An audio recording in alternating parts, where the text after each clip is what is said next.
of risk reduction for sustainable development or for accelerating the climate transition. So I want to encourage you all to use today's session to look forward and to consider the practical actions that we can all take to help make sure that resilience is funded and it happens. Despite best efforts, there's more work to be done, and I believe that the GEM community's technical expertise, growing knowledge in areas such as machine learning, AI, but also in risk analysis, as well as its creativity and tenacity, are key to building a safer, more resilient future for all. Thank you. That's great. So thanks, everyone. So thanks, Jinty, for that, setting that context, really, and showing how embedded the GEM kind of technical capacity is within the UN Office for Disaster Risk Reduction. So that's the general scene, the context within which we work about disaster risk reduction. But what I want to do now, or what we want to do, is to switch across to looking at some of the technical aspects that was just alluded to in Jinty's message there. So I'm going to hand over to Anirudh, who's going to talk you through the evolution of the OpenQuake engine. Now, Anirudh is the seismic risk modeling lead at GEM. So Anirudh, can you take it over from here? Yeah.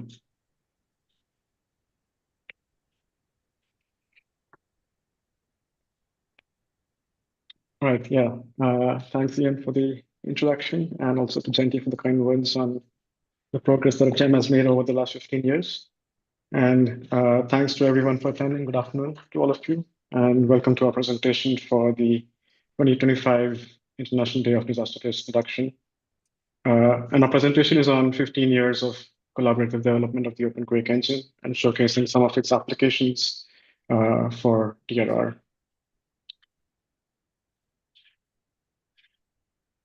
So this year's theme for the International Day of Disaster Risk Reduction is fund resilience, not disasters, as Ian alluded to.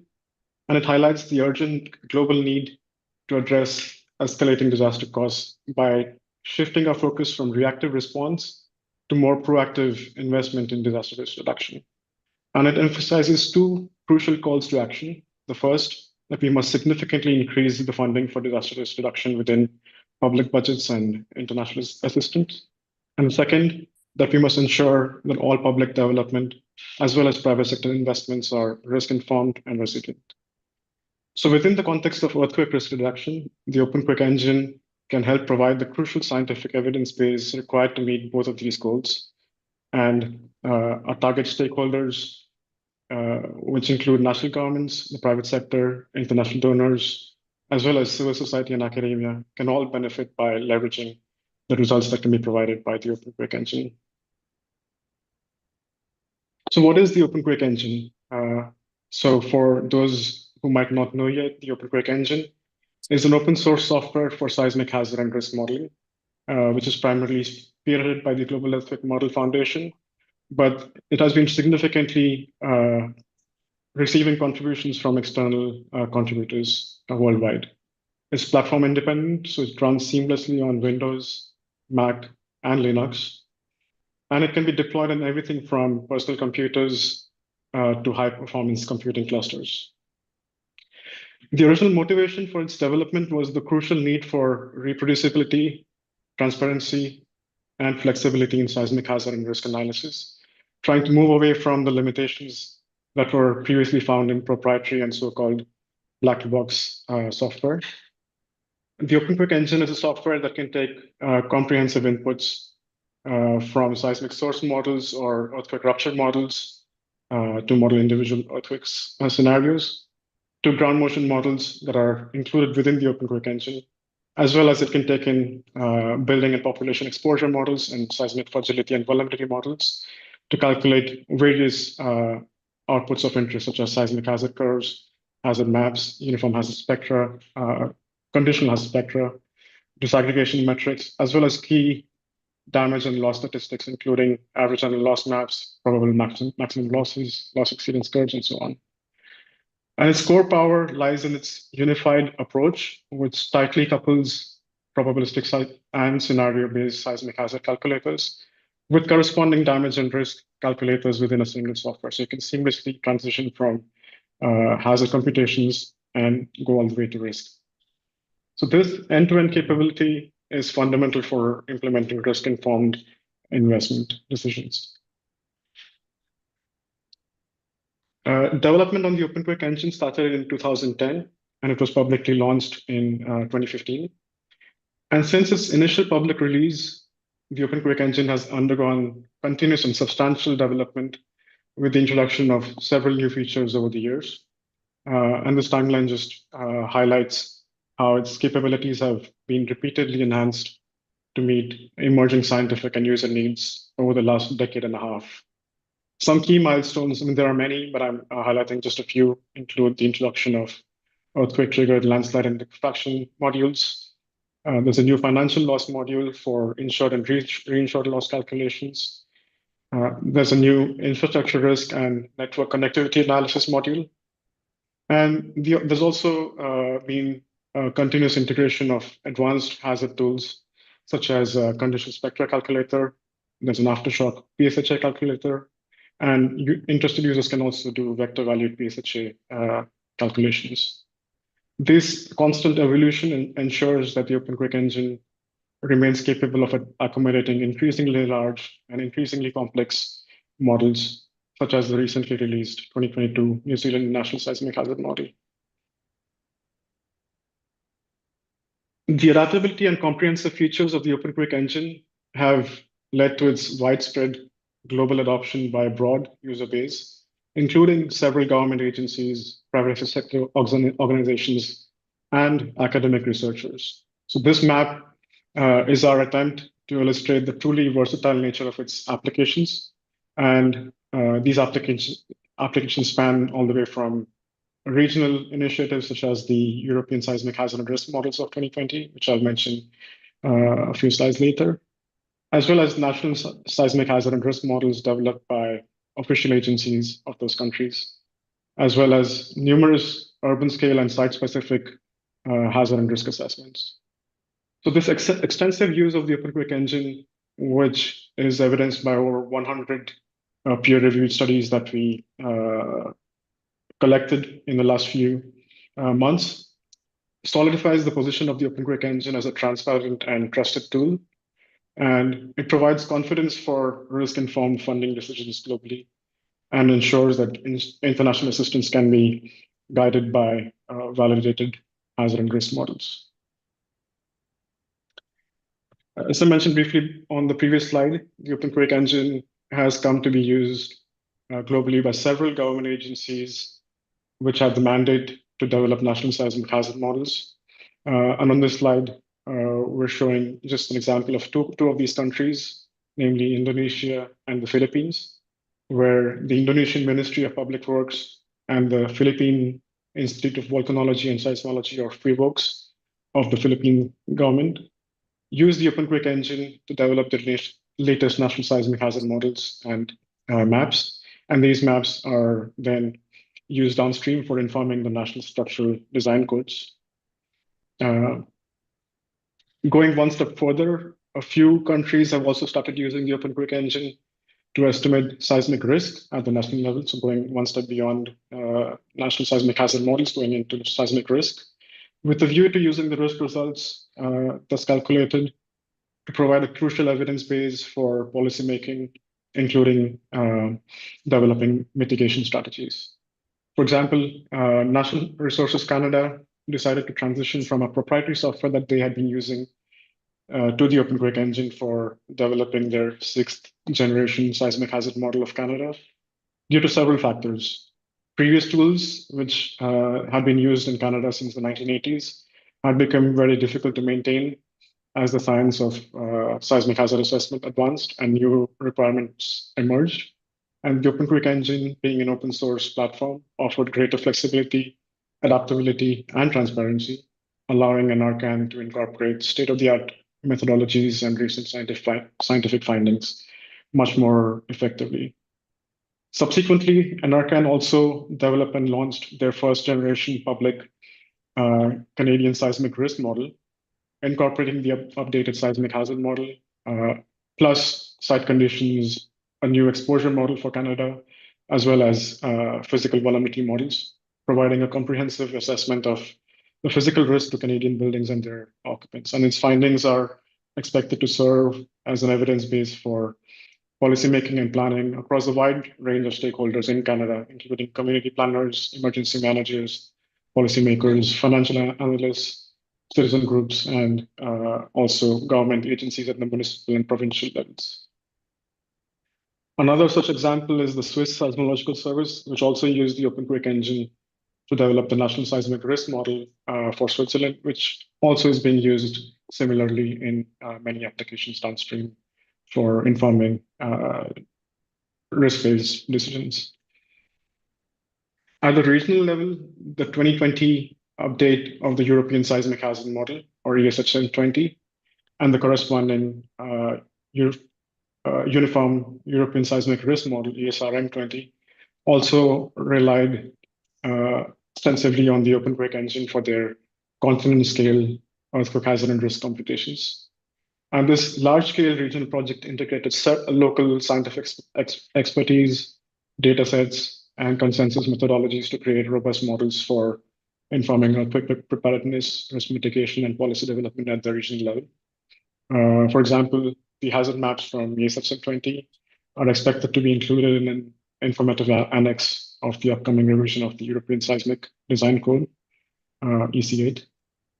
And the adoption of the OpenQuake engine for the seismic hazard and risk computations within each of these regional models, in conjunction with the input files being made openly available in each case, ensures that the results from large projects such as ESSM 20 and ESRM 20 remain reproducible long after the conclusion of these projects.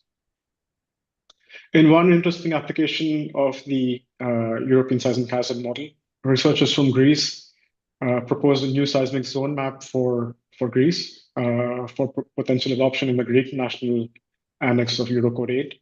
And they also used the OpenQuake engine to undertake a simplified seismic assessment of the building stock of the country in an attempt to quantify the potential economic impact of their proposal. So trying to translate a seismic hazard map into a seismic zone map with a few limited zones. At the global level, GEM has been quite active and is a big user of the OpenQuake engine itself.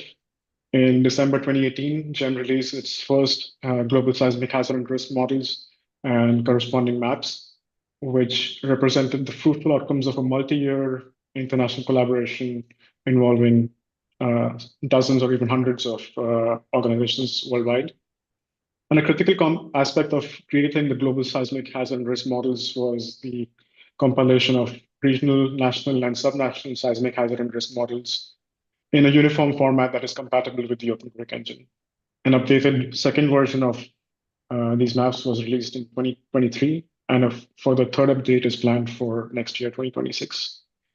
The development of the global seismic hazard and risk models for earthquakes is and was closely tied to the evolution of the OpenQuake engine itself, which has undergone several enhancements to accommodate the diverse seismic source types, ground motion models, and detailed exposure and vulnerability models across the different component models that comprise the global model. Notably, the integration of complex models such as the third uniform California earthquake rupture forecast, time-independent model, as well as long-term time-dependent model required significant advancements to the OpenQuake engine due to its unique structure and ability to model complex rupture scenarios that are not captured by standard parameters, as well as for managing calculations involving large logic trees, which is becoming more common in seismic hazard modeling. So this parallel development of our global modeling effort and the OpenQuake engine ensures that the OpenQuake engine remains at the forefront of seismic hazard and risk analysis and is fully compatible with the latest research and modeling practices. And the use of a standardized format also provides several advantages because it simplifies the computation of the global seismic hazard and risk maps and enhances end-user accessibility. And it also facilitates cross-country comparison of seismic hazard and risk results. So next, we'll move towards highlighting some of the interesting applications of the OpenQuake engine that we've seen around the world.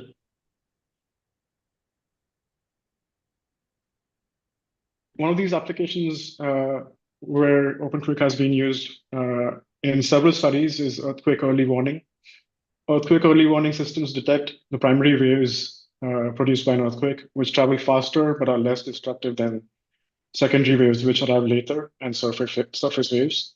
And thus, it can provide valuable alerts before the stronger shaking begins, allowing people to take protective actions and enabling critical infrastructure systems like power plants, trains, and hospitals to initiate safety protocols. The warning lead time might be a few seconds to tens of seconds, depending on the distance between the earthquake rupture and the sites of interest. And a seismic risk-informed approach to installing earthquake early warning sensors might involve prioritizing those regions with higher seismic hazard and exposure, ensuring that the sensors are optimally placed to detect earthquakes early and provide sufficient lead time for response. And similarly, risk-informed earthquake early warning alert triggering would aim to trigger alerts only when the seismic risk, for example, the likelihood of damage or casualties, exceeds a certain threshold. So it balances the need for timely warnings with minimizing false alarms. On this slide, we have an example of a study undertaken by the Swiss Seismological Service to assess the earthquake early warning performance of the existing Swiss seismic network for 11 large cities in Switzerland in a lost base context, as well as to identify and propose optimal locations for additional stations. How do we ensure that increased funding goes to places where it matters the most? One example is through the use of risk-targeted design. Here we have an example of a study undertaken by GNS Science in New Zealand, where the OpenQuake engine was used to help move from traditional seismic design, which involves constant hazard, to risk-targeted design, which involves the concept of constant risk, so that we ensure a uniform probability of failure for buildings across a region, while also maximizing life safety and focusing resources.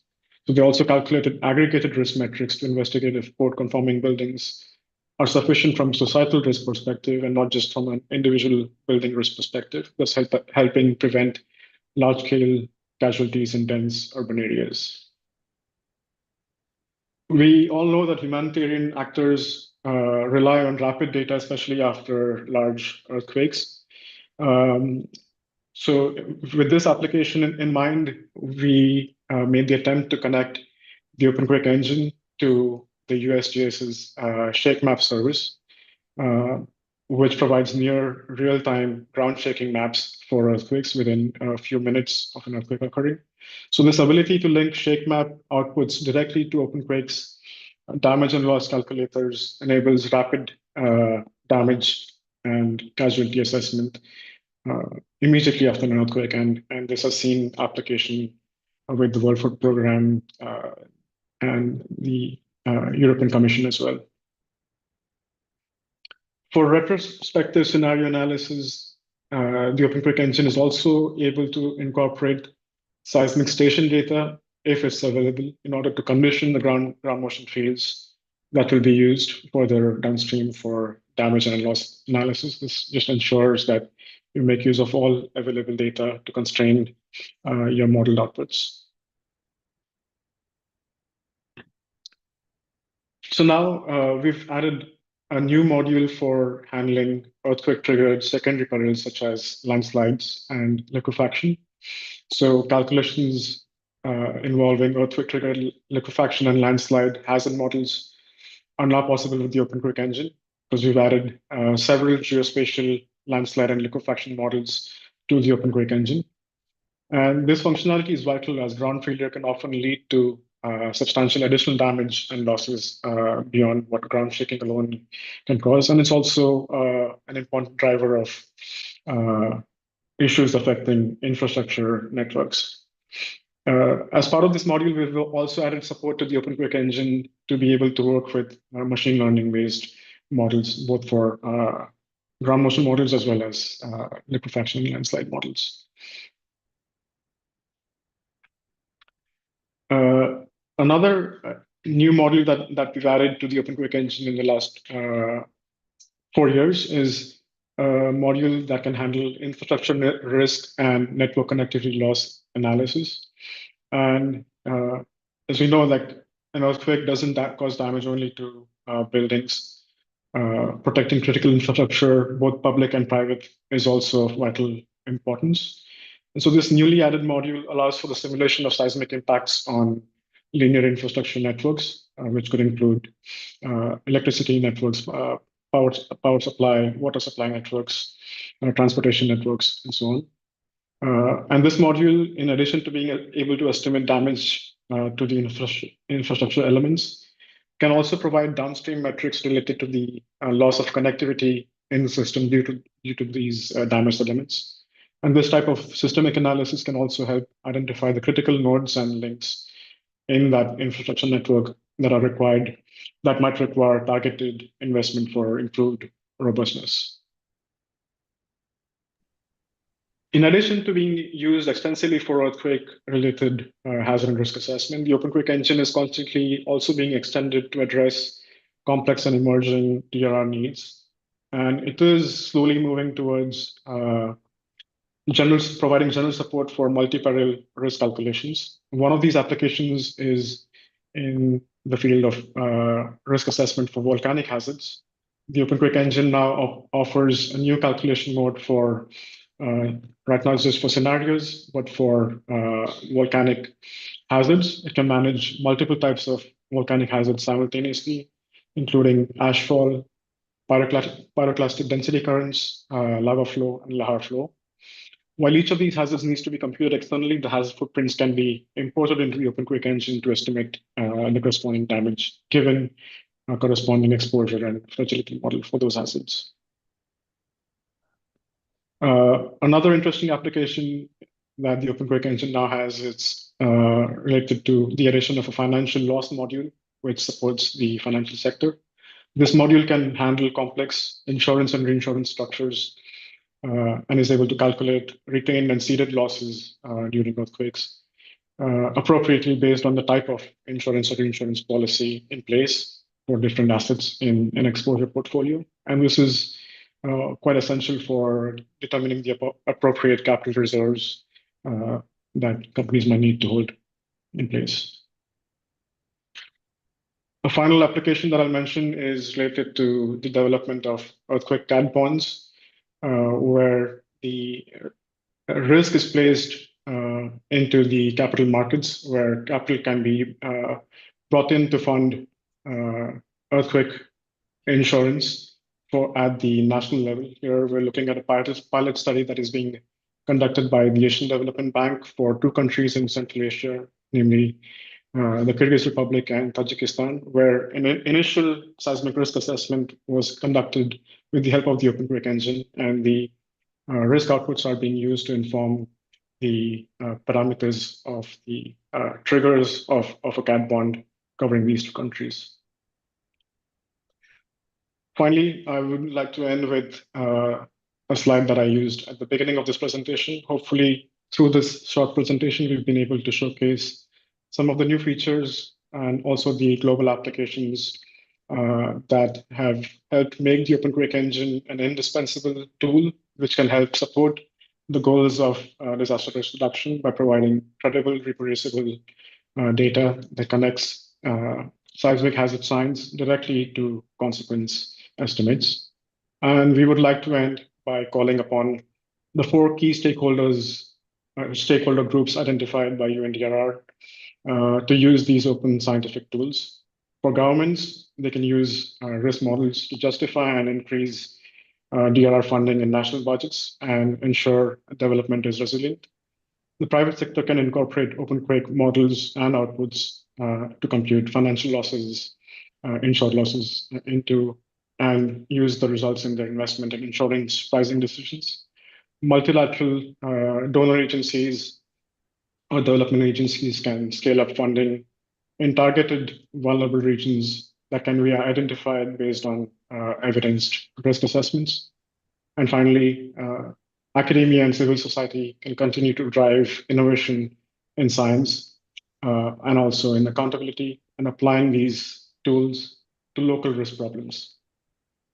So I'd like to end my presentation by thanking our supporters, which Ian mentioned before, and thank you to all for attending.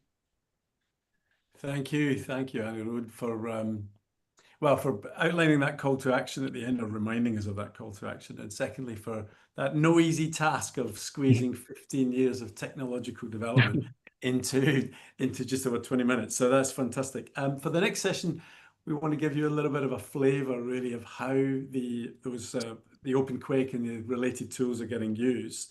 So we're going to hear kind of three perspectives really on this. One will be from Kirsty Bayliss, who's a seismic hazard specialist at GEM. Another one from Ana Beatriz Acevedo, who's professor of civil engineering at EAFIT University in Colombia. And then we'll also hear from Chan-Han Chan, who's deputy director of the DREM Center at the National Central University in Taiwan. And to take us through that, I'm going to hand over to Catalina Yepes Estrada. And Kata is the exposure development lead at GEM, who really has been works with individuals and organizations in applying GEM's models and tools for disaster risk reduction. So is very close to this. So Kata, over to you. Thank you, Ian, and thanks everyone for joining this webinar. As we have just seen, OpenQuake has become more than a simple computational tool and is now more a community asset. So with this QA session, we would like to briefly share with you what has been more important on enabling people not only to run the OpenQuake engine and use also GEM models, but to understand and apply and translate them into decisions that can reduce earthquake risk. And here we are presenting briefly collaboration, capacity building, and partnership as part of these 15 years of work with the OpenQuake engine. So Anirudh presented already this map as the global adoption of the OpenQuake engine. And we hear already some examples of applications, either at national hazard models, urban risk scale risk assessment, and also applications for cat bonds. And we have seen here that they are really global. Many authors around the world have contributed into this field. And some of these studies have been also having input from GEM scientists, some directly, but most of them have been through collaborations that have grown on several years.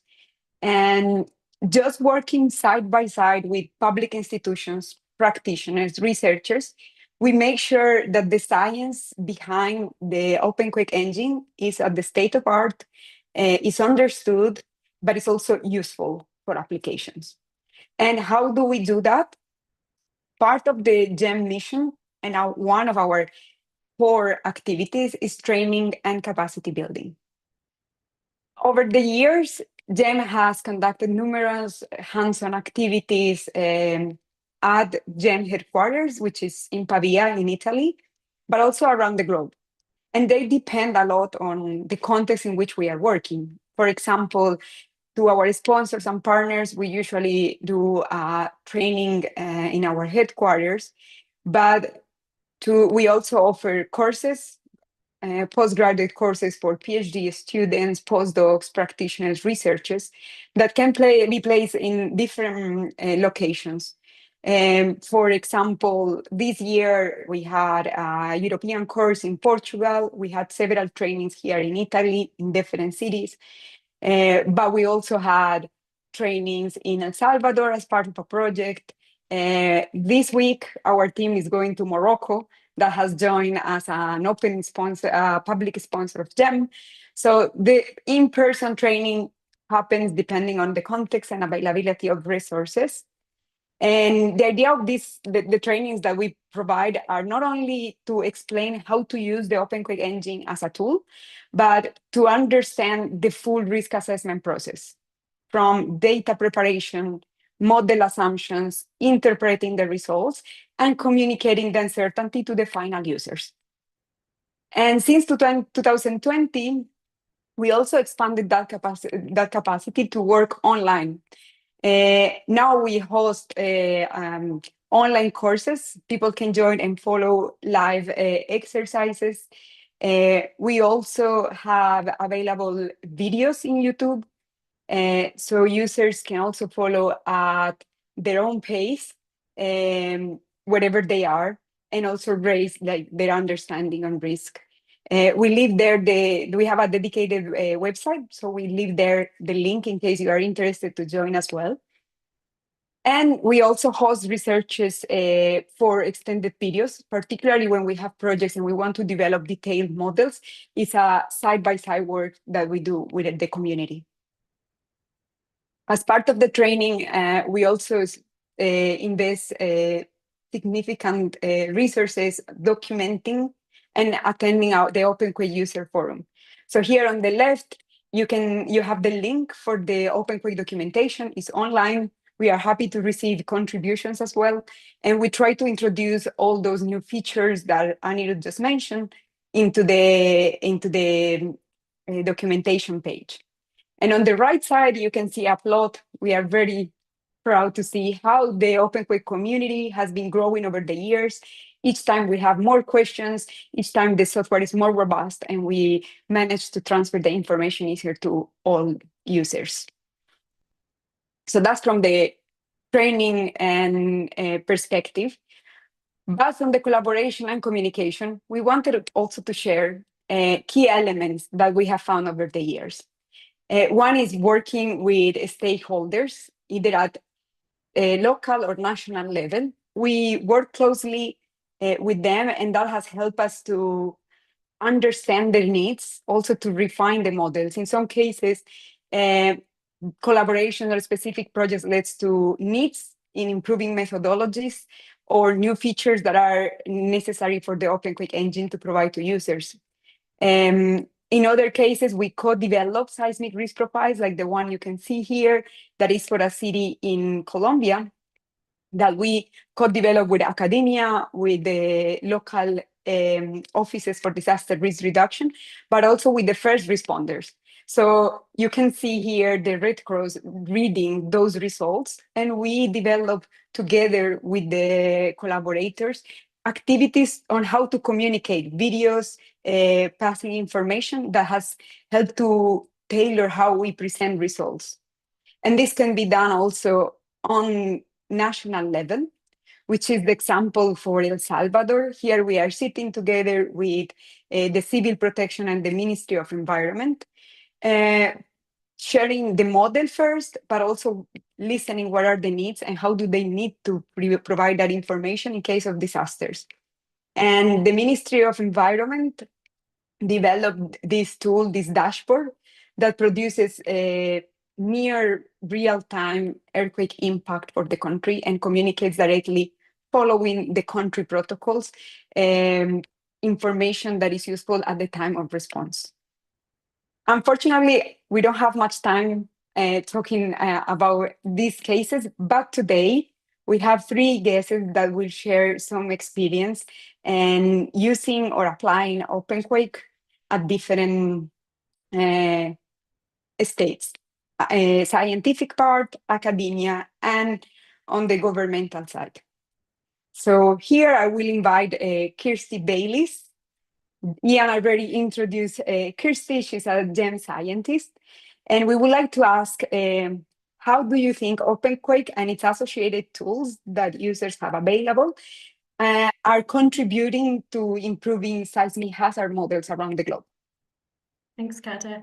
I think, as we saw from that beautiful map from Anirudh, that the adoption of OpenQuake by many, many groups and many organizations, from national scale projects to international projects and even like independent researchers, it's really having an impact in how people are modeling hazard. We trust it's trusted as a robust way to model seismic hazard. And it's true that open tools really drive innovation in science. And so the ability to have these open tools that people can use, that students can use, that they can learn from and make models from to improve their understanding of hazard, it's a cycle, and it comes back into how we improve the model going forward. So I think it's very widely used and important for that. Thank you. And perhaps if you can tell us more about those tools, which ones do you think are more advanced, or which type of science being applied in those tools? Sure. So for us on the hazard side, we use a lot. We have a toolkit called the Model Building Toolkit, which we use for building the seismic hazard models. We have done some training on the Model Building Toolkit with students, with interested parties who want to learn how to build a hazard model.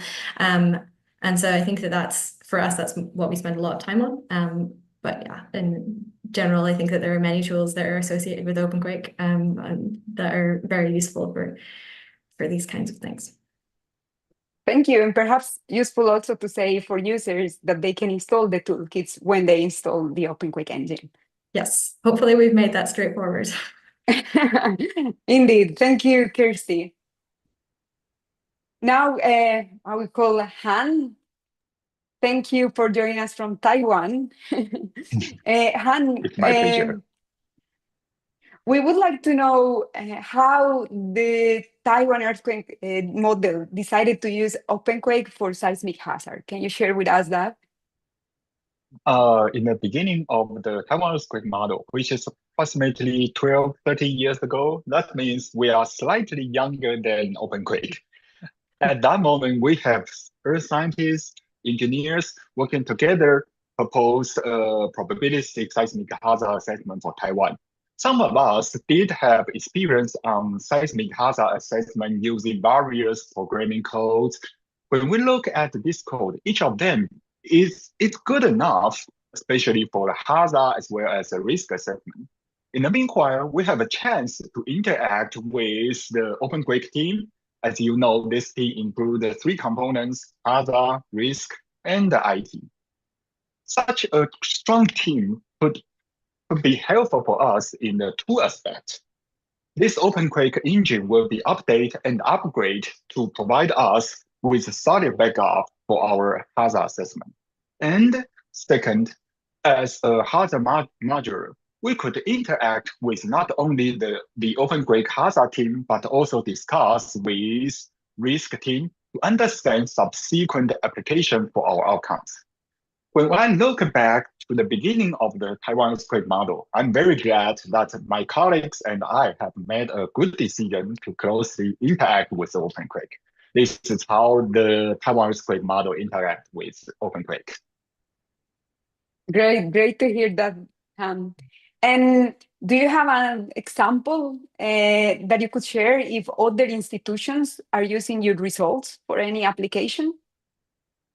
In my experience, we have provided our OpenQuake result to, say, 3 different groups: other hazard modules, private sector, and the new OpenQuake users.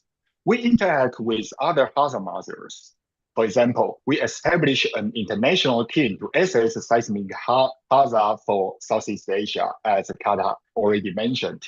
In this collaboration, OpenQuake is our common language, so that we can easily share our model, and eventually this model has been seamlessly incorporated into the GEM global hazard mosaic.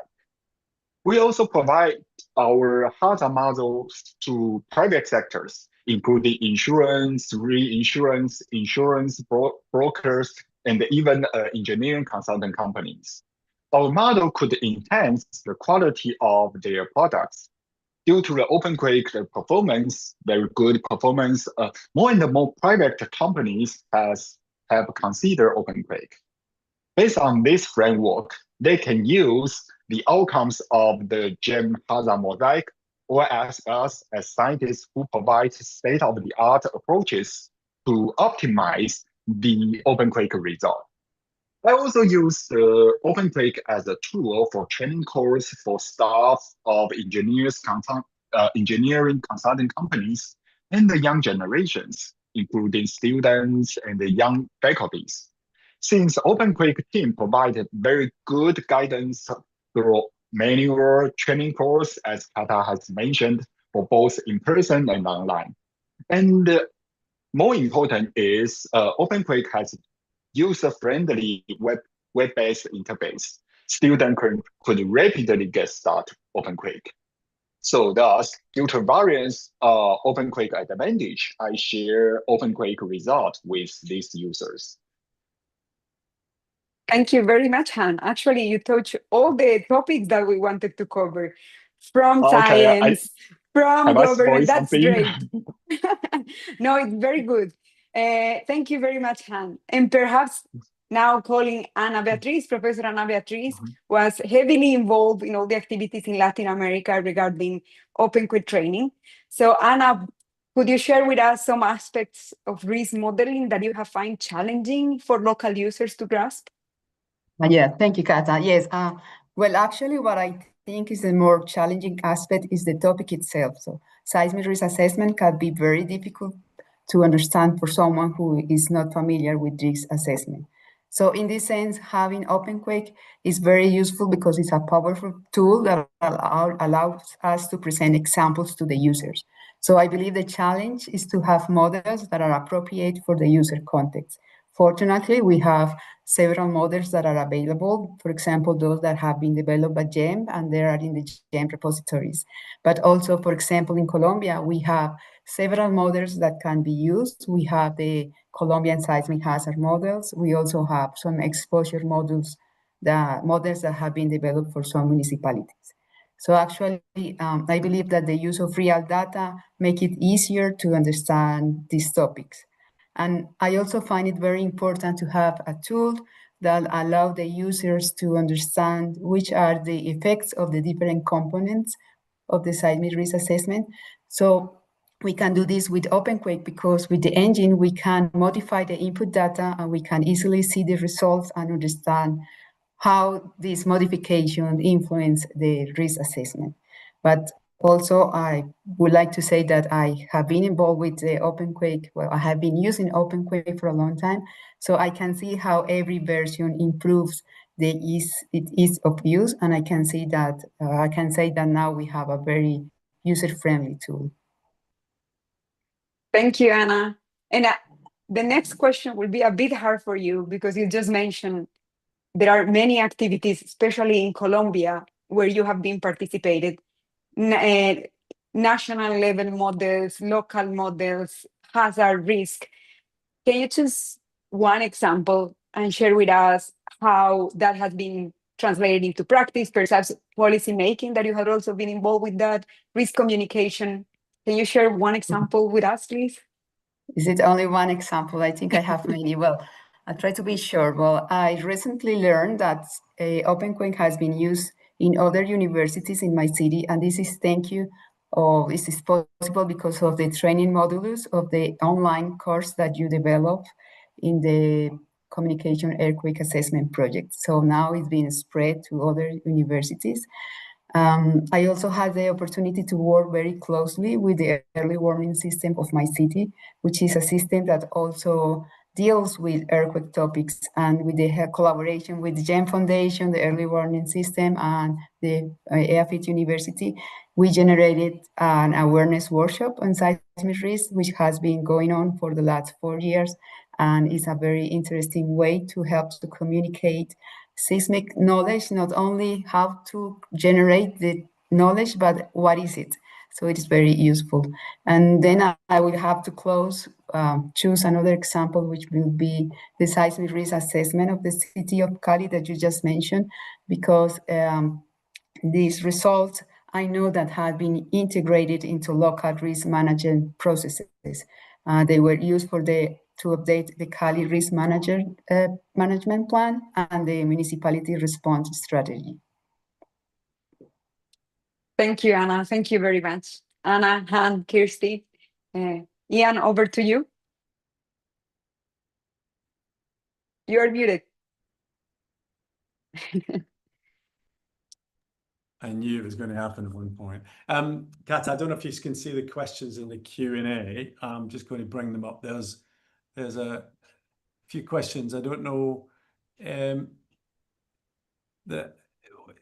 think there's like 4 questions there. Maybe some are really kind of related to Anna Road and the kind of technical aspects. But I wonder, there's a key question there that maybe Ali Osman asks about: how can seismic hazard and risk maps be simplified for public and policy audiences without compromising scientific accuracy? I guess that's something that everyone kind of has to deal with, kind of trying to wrestle with. Maybe you could say something, or some of your contributors could say something about that. Maybe Ian, maybe you could take a stab at it as well. Probably you have more experience on this yourself. Throw it back to me. No. Well, I think that's the hardest one, isn't it? I mean, Yeah. it seems to me that everyone, probably most people on the call as well, is very technically proficient, and we have this language that we speak to each other. And then we go outside, we leave our building and we go outside, we meet these normal people, and I use that very deliberately.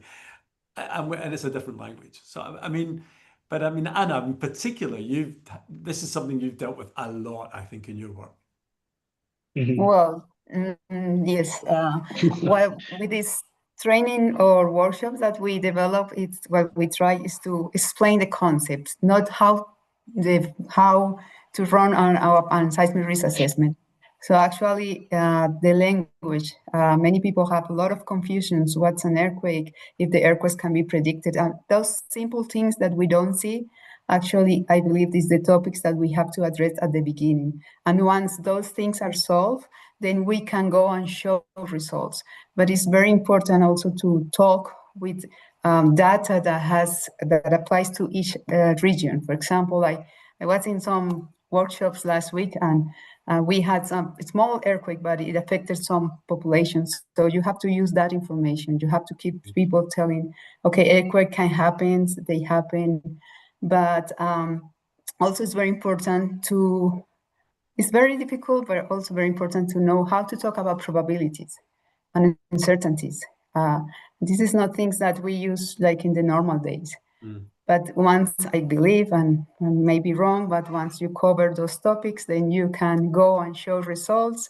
But also you need to approach the people with a positive attitude, like, okay, an earthquake can be very terrible, but there are actions that can be taken before and after that can help to have not so strong consequences. Fantastic. And Catalina, I wonder if you must have some thoughts on this. You spend most of your time trying to do this. Indeed, I'm trying to figure out how to answer it in a short time. There are a few examples. What Ana Beatriz was sharing are those activities on how we communicate. First, going back and try to solve the questions of what is seismic risk? What are the components? Why is risk happening? So we have like 1 hour session before passing the information. That is something key. We don't go and present a risk result saying this is the risk. No, we go first and we discuss what is risk, what are the components. On GEM website, you can also find examples. I don't know if Anirudh can help me pasting some, we call it now risk booklets. We realize that it's not enough only showing them up. We need to show where are the seismic faults, what are the functions that we are using to model the seismicity, topics that are like detailed, but people can understand if we communicate appropriately. And so now instead of producing only one map, we produce a type of booklet that we go and we share with them. And the booklet has very key information. If you live in a country, I see Ali Osman was also asking for how to do it on low income countries. So let's understand what are our building types. How can we improve our local, like individual personal risk and then transfer it? Like with simple activities, how can I be aware where do I live? And that will help, that contributes to understanding and mitigating risk at the same time. Fantastic, thanks. And I was going to throw a couple of questions to Anirudh, because there's a question there about when can we expect training on some of these new updates that you mentioned, but also the last one really, which is talking about, you mentioned precipitation, and that brought to Omer's mind the idea about, could you do the post-earthquake, could you do flood analysis for OpenQuake? Could you say something quickly about those two? Yeah, so on the training aspect, I think Catalina mentioned in her brief talk that we do periodic trainings both online and in person in Pavia. And as we add new features, we make sure that these trainings are updated to also showcase these new functionalities of the OpenQuake engine. And regarding the other question on post-earthquake flood analysis, I don't know if Omer is referring to tsunamis or any other type of. I think it will be river flooding, or if it's precipitation, so kind of flooding related to high intensity rainfall events. But I think they're asking about post-earthquake flood. So I would assume it's related to tsunamis, or maybe if it's like a dam that's collapsed. For tsunamis, we are working with the global tsunami model, which was founded just last year, incorporated last year. So the idea would be to have interoperability between earthquake assessment and tsunami assessment. So if you have a single earthquake rupture, you want to make sure that that rupture can also be used for tsunami flood analysis, and then trying to eventually integrate the damage assessments due to the earthquake ground shaking and due to the tsunami on the same building in some meaningful way. But that's still in development, so you might expect to see something in 2 or 3 years' time. Fantastic. Thanks a lot for that, Anirudh. Well, I'd like to kind of just draw it to a close. We're just into the last few minutes. I don't think there's any other burning questions that I see there. So I wonder, one of the key points of today really was to show off the technical prowess really of the global earthquake model, but also to highlight some of the things that some people that are users might not be so familiar with. So one of the aspects is around building capacity, so strengthening the ability of local, national, regional communities to assess and manage their own seismic risk through collaborative projects. And you got a hint of some of that there. And then I think there's an issue around about supporting policy and planning. So helping to guide disaster risk reduction strategies, improve building codes, inform financial risk mechanisms. Again, you got a hint of some of that. And then I think something that's certainly connected with some people is the expanding to multi-hazards. So leveraging GEM's expertise in seismic risk and seismic hazards into the integrated multi-hazard risk assessment resilience planning area.